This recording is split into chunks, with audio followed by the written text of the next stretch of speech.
U.S. lawmaker lays out case for a digital dollar.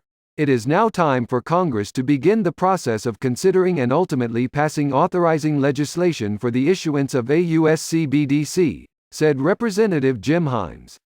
Connecticut House of Representatives member Jim Himes has released a proposal aiming to start a dialogue on the United States potentially launching a central bank digital currency, or CBDC.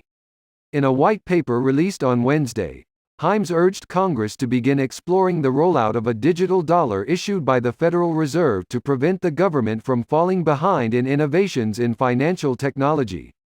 According to the U.S. lawmaker, a CBDC should not be thought of as replacing legacy payment systems and currencies but as an additional alternative for consumers and businesses. The white paper laid out a proposal in which a CBDC could present concerns over transparency, security, and privacy when compared with fiat currency. Himes added that any regulatory framework on CBDCs enacted by Congress should include strong user identification processes that require intermediaries to certify the identity of wallet holders, with the Federal Reserve and participating commercial entities establishing guidance. The longer the United States government waits to embrace this innovation, the further we fall behind both foreign governments and the private sector, said Himes.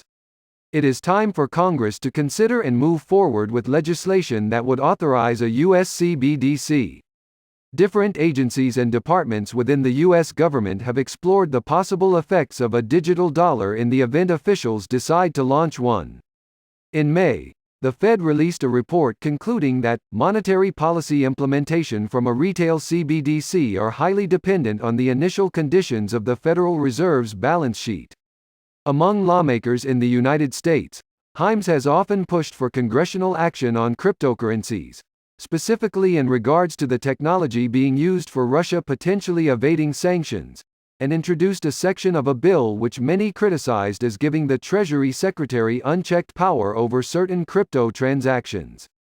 Minnesota Representative Tom Emmer also introduced a bill in January aimed at preventing the Fed from acting as a retail bank in the potential issuance of a digital dollar, suggesting lawmakers have not yet reached consensus on a US CBDC.